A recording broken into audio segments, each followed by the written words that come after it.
Good morning guys, and welcome back to my channel where we're about that breaking cycles life. Today for Sunday Song Spotlight, we are going to be doing another hymn. Yesterday guys was a very beautiful Sabbath. You know, for those of us who go to the church in China, like the Chinese service,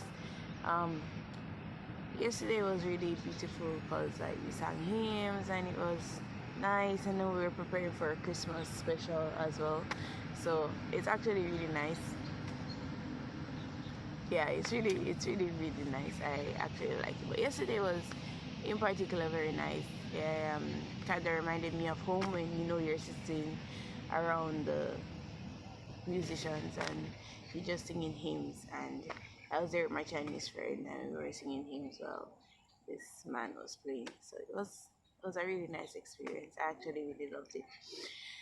And then, this song kept ringing in my head. It's one that I really love. A very familiar hymn, I'm pretty sure. And I wrote it for you. It's all of 5 verses, and it's none other than Trust and Obey. That's hymn number 590 in the SDA hymnal, the Seventh-day Adventist hymnal. And I was even speaking to a friend this week, and when I remembered this hymn, oh, how much it kind of pertains to her, right? And it's really what the Christian life is about. It's really this simple, yet this difficult. So let's get into it. Trust and Obey, hymn number 590. And let's get into the first verse. It says, "When we walk with the Lord in the light of his word, what a glory he sheds on our way. While we do his good will, he abides with us still and with all who will trust and obey." So that's the first verse. Um,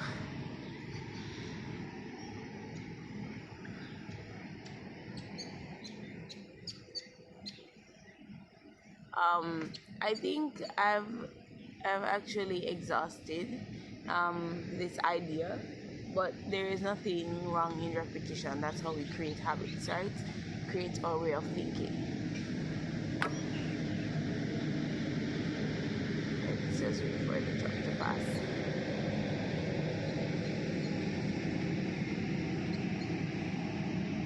Okay, so yeah, that's how we create our way of thinking. As I've stated many times, walking with God is not an easy journey, but when we do, we will be enlightened about many things in this world and how things are happening and why they are happening, because God reveals secrets to his friends. He brings understanding to those who are closest to him. And it's only that understanding is free for all. Let's not make it seem like he has his special ones. It's free for all, but unless you reciprocate it, you learn of him, you know of him, you're not gonna get that understanding.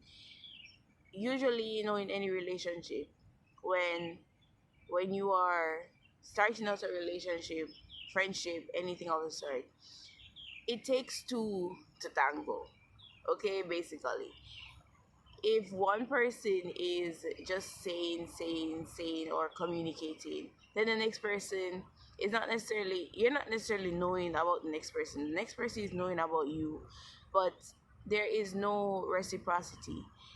And that is what God wants. He wants reciprocity. He wants that in walking with him, it's not only he getting to know you, well, he already knows you, he's God, he created you, but it's for you to get to know him, just as how you'd appreciate a friend if they got to know you, if they got to understand how you saw things, right? So instead of staying a distance, come and talk and learn of the person, right? That's what God exactly wants. And in doing that, you see, you get greater insight into your friend. This is what God wants. He wants you to have greater insight. And that is what we describe as the light of his word. once we get to a deeper understanding of who God is, that is the light of His Word, and it will definitely shine glory. It brings so much benefits when you truly understand a friend or a spouse or whatever of the sort. It truly brings some glory to the relationship. It makes the friendship, the relationship bloom, right? And that is what God wants. That's the glory. And to know that they are with you, that's the loyalty. He abides with us still. And all who will trust and obey. When you know that someone trusts you, it's amazing. It's an amazing feeling. And obey here is just respect my boundaries, respect my will and how I carry out things. That's basically it, right? And then it goes to the chorus. It says, trust and obey, for there is no other way to be happy in Jesus but to trust and obey. You see, it's very simple. This this rule, trust and obey, but it's the hardest thing to do. To trust someone, especially a God you can't see, but you definitely can feel. It takes a lot of faith. I will not lie, it does. It really does take a lot of faith, and unless you are willing to exercise that amount of faith, it's going to be hard to develop a friendship with God. But it's not impossible, right? So when you trust in God and obey, so it's basically just trust and respect, trust and respect, trust and respect. And if you love someone, you are going to want to trust to them. You're going to want to obey them. But obey in this sense is, obey is not necessarily just slave master. It is respect how I carry out my things, and I'll respect how you carry out things. And once you can get to a mutual understanding, and of course, or if you're a Christian, our goals in life should align with the ultimate goal in life, and that is God. And because we know that God is the ruler of all, He's sovereign, He's omnipotent, He's omnipresent. He is the one and only true God. He knows all. He knows the future. He knows the future. So to obey Him is to do what's best for us. Okay? Now it goes to verse 2. It says, not a shadow can rise, not a cloud in the sky, but His smile quickly drives it away. It's going to rain, guys. Not a doubt nor a fear, not a sigh nor a tear can abide while we trust and obey. So when you are constantly walking with God, as much as you are going to be tempted by the devil, you are not going to be living in darkness, right? It doesn't matter what the trials are. You, because you're walking with God, you will not be in darkness. And even though the trials come, you still find joy, you still find sunshine, and you will know that the presence of God will drive away doubt and will drive away fear. Okay? And in verse 3 it says, not a burden we bear, not a sorrow we share, but our toil He doth quickly repay. Not a grief nor a loss, not a frown nor a cross, but is blessed if we trust and obey. It's raining. It's raining. It's raining. It's raining. You know what? We're gonna do things a little different, right? And we're gonna open my umbrella and because I cannot move right now. So here we are opening an umbrella. Anyways, oh, actually nice view. My phone. Okay, let's go. This is so weird. Okay. Not a burden we bear, not a sorrow we share, but our toil He doth quickly repay. Not a grief nor a loss, not a frown or a cross, but is blessed if we trust and obey. Honestly, guys, I understand what the writer is trying to say here, but sometimes the trials do feel like a burden. But again, once you walk with God and you understand, you truly understand the lesson out of everything that He is trying to, out of every trial that He brings to your way, then ultimately you will not feel the burden because you learn to give the burden to God. Honestly, you will learn to give the burden to God. And then it goes to verse 4. It says, "But we never can prove the delights of his love until all on the altar we lay. For the favor he shows and the joy he bestows are for them who will trust and obey."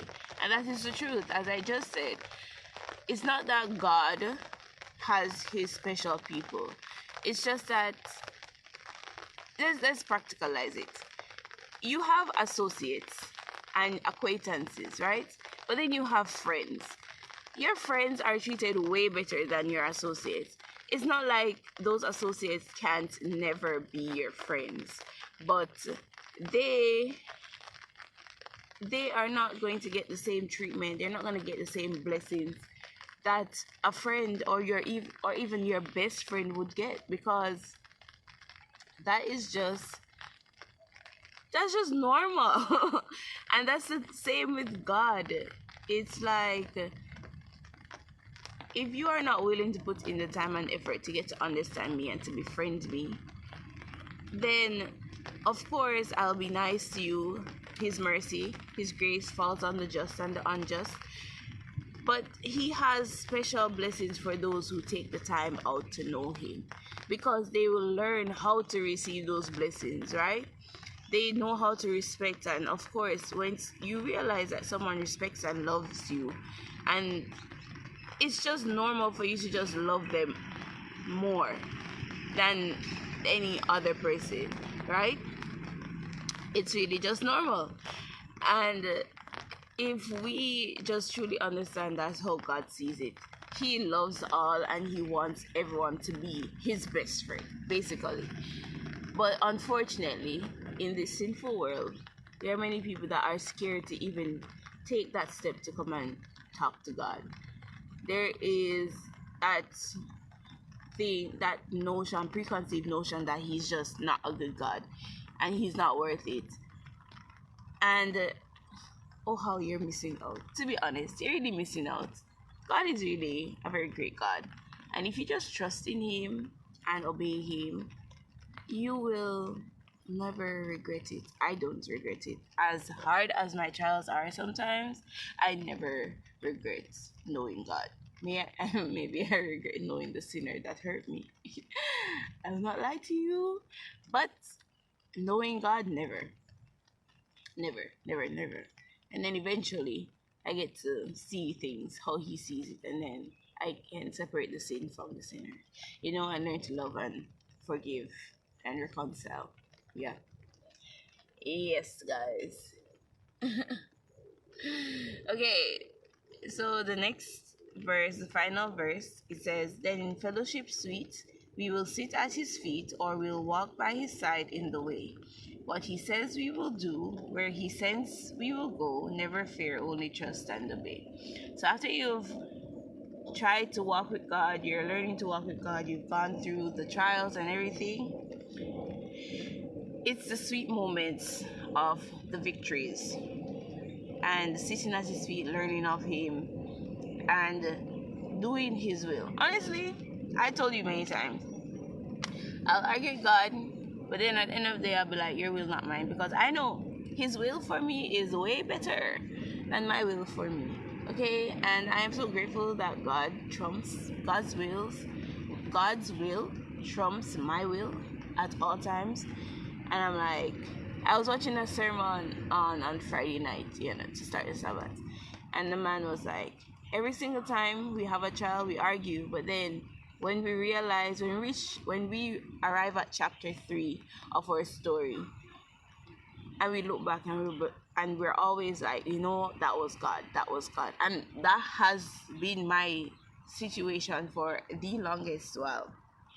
When I'm going through the trial, I'm like, no. But then when I get the victory and I see how this actually plays a greater role in my future, and I'm like looking back and I'm like, yeah, that was God.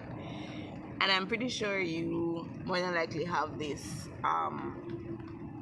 experience as well. And we need to learn to trust and obey God in those trying times. And when we learn to do that, oh, how much closer we'll draw to Him. And we'll really truly realize that there is no other way and to be happy in Jesus but to trust and obey. So that's our song. We thank God for the rain, and we thank God for the fact that He gave someone the idea to make umbrellas, and the fact He told me, Shani, bring the umbrella. Who knew this would be my video today? Outside in the rain. It's a good thing I have this huge umbrella. It's so big, like whoa, family size. Right? But anyways, guys, I hope you guys go and you can listen to the song. I'm pretty sure there's a YouTube version. And if you're gonna have family worship this week, do not forget to sing this hymn. You should have family worship, by the way, just saying. Family or personal worship. Just remember to sing this song and remember to trust and obey God. Okay? I'll see you on Thursday for Bible study, guys. Bye-bye. Have a great day. Hey guys, I hope you guys enjoyed today's encouragement, and I hope you guys are ready for the day ahead. Now do me a favor and press that like button and subscribe button if you are new, so that we can get more of this positive Christian content out into the world, okay? And I'll link my daily devotional playlist right here and my Let's Talk playlist if you want to tackle some social issues, okay? So have a great day, guys. Bye-bye.